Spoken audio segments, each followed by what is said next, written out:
RSI in 60 seconds. Today I'm going to show how you can set up and use RSI through ThinkOrSwim. First, let's set up RSI by clicking on the chart button right here. And then we're going to go ahead into Studies, Edit Studies, and we're going to add RSI. Now that we have it in here, we are going to use the default settings, but you can choose your preferences based on the length, where you want to set your lines for overbought, oversold, as well as the colors. Once you apply that, you'll see it show up at the bottom. You can enlarge this to have a better view. RSI is known as the Relative Strength Index and is a momentum indicator that measures the speed and change of price movements.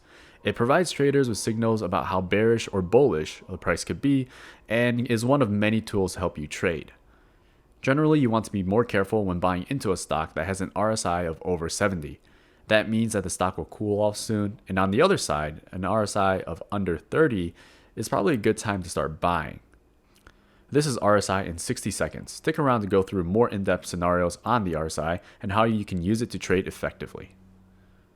RSI is great to use in situations where the stock is oscillating and alternating between bullish and bearish movements.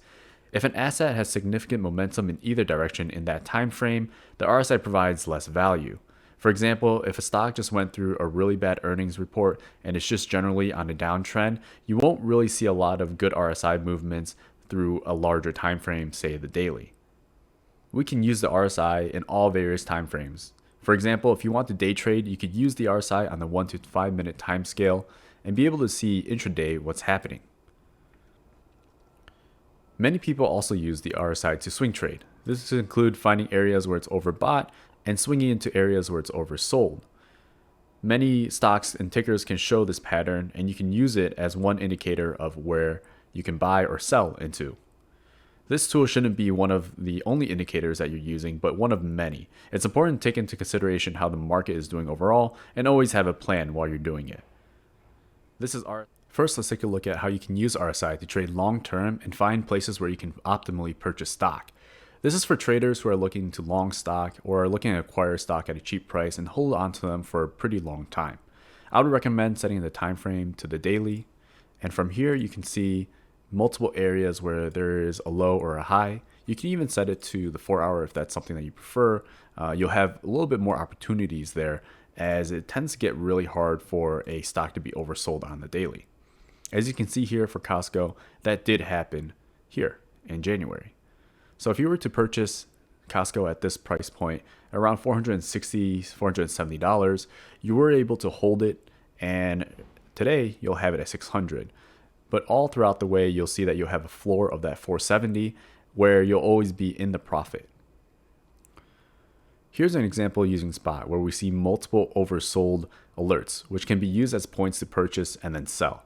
These would be great for swing traders who want to hold on for a couple of days, maybe a week, maybe a month.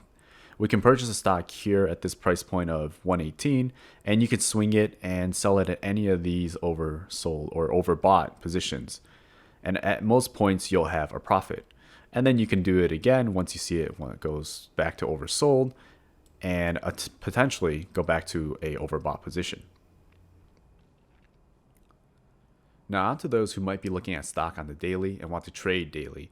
Using the 1, 5, or even 15 minute, you can really see and understand what's happening within the day on that ticker. So for example, I'm at AMD right now, and I'm looking through, and you could sort of see here that right at the opening, we saw a dip, and on that dip, it went into oversold, crossing this 30% threshold.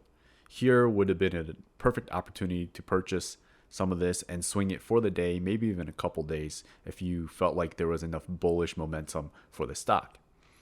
From here, you can see that you could have taken it all the way to this oversold or overbought territory at 74, and that would have netted you about 102 to 104, so about 250 per stock.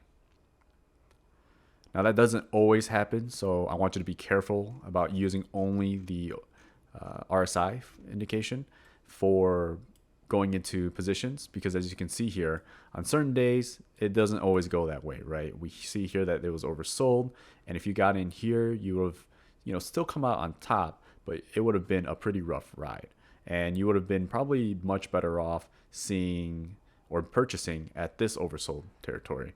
And this price point, it's probably better to understand what's happening with the overall market, why it's coming to this price point, and if there's more weakness. Hope you enjoyed this video on Rsi and going through some ways we can trade and use it effectively. If you learned something, like the video so we can help others too. We also have an offer where you can receive up to 5 free stocks from Webull if you use our promotional offer, so get those before they are all gone. We appreciate all the support, and until next time, stay hungry.